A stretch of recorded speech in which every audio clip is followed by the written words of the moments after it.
Hi, today we are about to explore Erik Erikson's 8 stages of human development. But first, let us get to know who is Erik Erikson.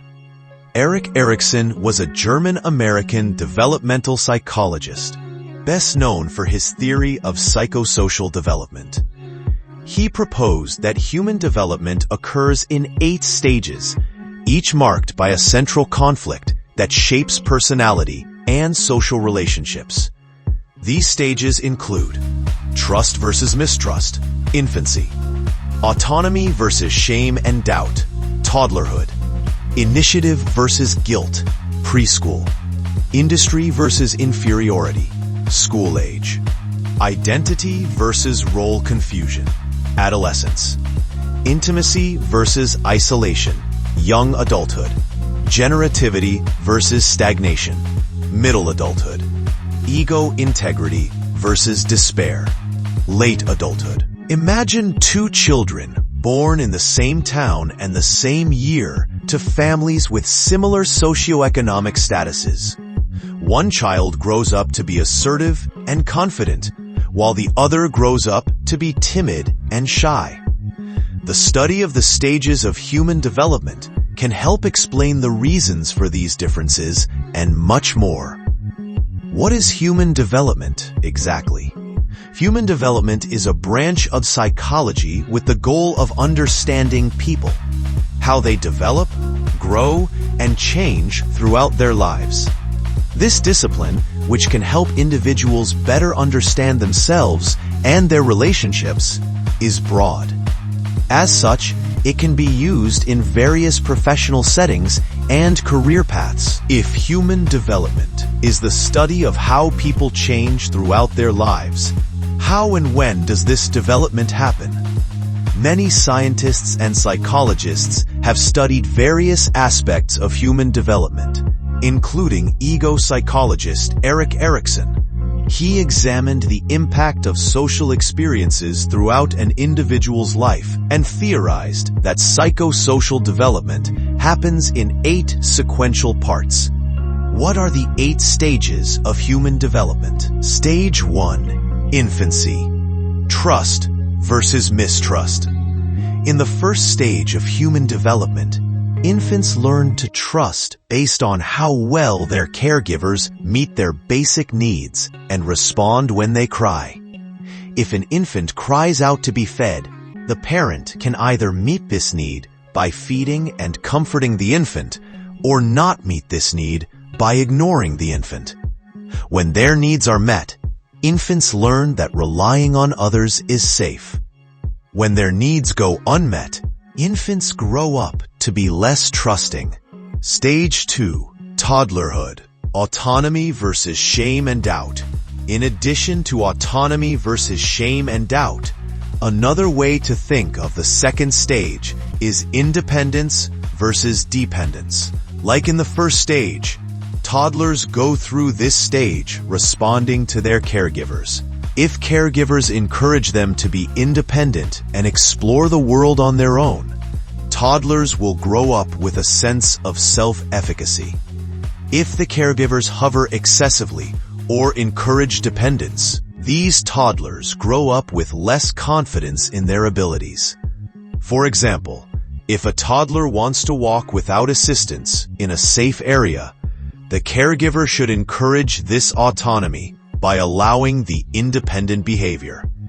If the caregiver insists on holding the toddler's hand, even when it's not necessary, this attention can lead to doubt later in life. Stage 3. Preschool years. Initiative versus guilt. During the preschool years, children learn to assert themselves and speak up when they need something. Some children may state that they're sad because a friend stole their toy. If this assertiveness is greeted with a positive reaction, they learn that taking initiative is helpful behavior. However, if they're made to feel guilty or ashamed for their assertiveness, they may grow up to be timid and less likely to take the lead. Stage 4. Early school years. Industry versus inferiority.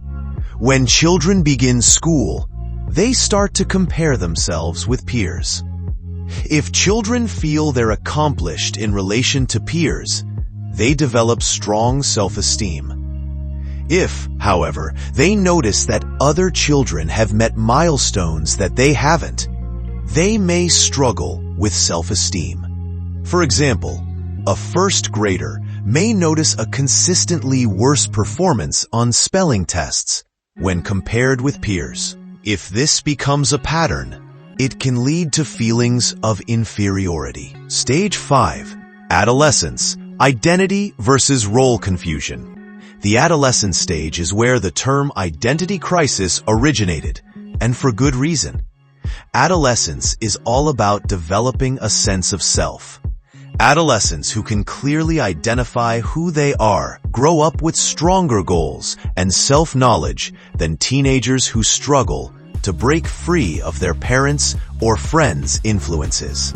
Adolescents who still deeply depend on their parents for social interaction and guidance may experience more role confusion than teenagers who pursue their own interests. Stage 6. Young adulthood. Intimacy versus isolation. In young adulthood, which begins roughly at age 20, people begin to solidify their lifelong bonds. Many people enter committed relationships or marriages, while others form lifelong friendships. People who can create and maintain these relationships reap the emotional benefits, while those who struggle to maintain relationships may suffer from isolation. A young adult who develops strong friendships in college may feel more intimacy than one who struggles to form and maintain close friendships. Stage 7. Middle adulthood. Generativity versus stagnation. In middle adulthood, people tend to struggle with their contributions to society. They may be busy raising children or pursuing careers.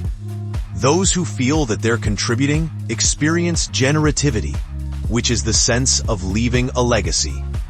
On the other hand, those who don't feel that their work or lives matter may experience feelings of stagnation. For example, a middle-aged adult who's raising a family and working in a career that presumably helps people may feel more fulfilled than an adult who's working at a day job that feels meaningless. Stage 8. Late adulthood. Integrity versus despair. As adults reach the end of life, they look back on their lives and reflect. Adults who feel fulfilled by their lives, either through a successful family or a meaningful career, reach ego integrity, in which they can face aging and dying with peace.